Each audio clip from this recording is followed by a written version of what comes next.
Həyat üçün önəmli deyil, səndə hansı bacarıqlar var. Onun üçün heç maraqlı deyil. İnsan özünü kəşf edəndə bu onun üçün bir yükdür, yoxsa onun üçün bir qurtuluşdur? İnsanın özünü anlaması həmişə xoşbəxtlik gətirmir. Çox vaxtı səni narahat eləyir. Ağlı işlətmək bizə məsuliyyət yükləyir. Ağlı işlətmək səhər sübh tezdən səni məcbur eləyir ki, oyan və hərəkət elə. Ağlı işlətməsən, sənin üçün nə vaxt oyanmağın heç bir mənası yoxdur. Sən əgər özünü tanımasan, sən əgər özünü kəşf eləməsən, sən çox rahat yaşayacaqsan. Mən o vaxtdan yazmağa başladım ki, mən özümü tanıdım. Mən o vaxtdan yazmağa başladım ki, mən düşünməyə başladım. Və düşünəndə mən bəzi dərdləri öz dərdim kimi hiss elədim. Bəzi narahatçılıqları öz narahatçılığım kimi hiss elədim. Və başa düşdüm ki, həyatda böyük bir dəyərlər var ki, o dəyər üçün çalışmalısan. Ondan biri başqalarına faydalı olmaq, yaşadığın cəmiyyəti müsbətə doğru dəyişmək, cəmiyyətin dərdinə biganə qalmamaq. Bunlar hamısı nə ilə baş verir? Özünü tanımaq və düşünməklə. Düşünməsəz daha rahat olarsınız.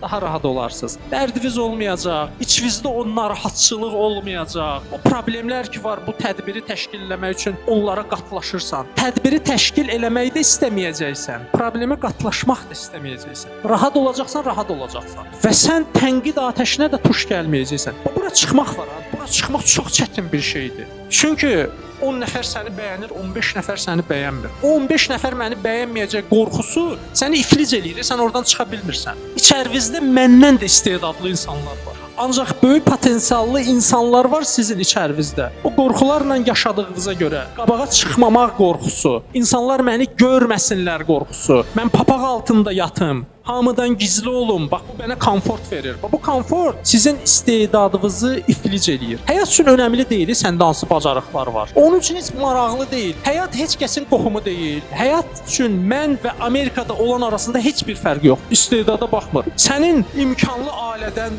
ziyalı ailədən doğulmaq ona da baxmır. O bilirsiniz nəyə baxır? Hərəkətə baxır. Çox hərəkət edənlər çox potensiallıdırmı? Çox potensiallılar var ki, onlar hərəkət eləmirlər. Niyə qorxurlar? Komfort zonasını tərk eləmək istəmirlər və min dənə başqa səbəbə görə. Ona görə inkişaf hərəkətdədir və hərəkətlə özünü tanıyırsan və istedadların da sənin üzə çıxır. Ən önəmli, həyat üçün önəmli olan sənin hərəkətində. Hərəkət eləsən o qızıl tacı qoyacaq sənin başına. Hərəkət eləməsən heç nə. İstedadın da o papaq altında qalıb gedəcək.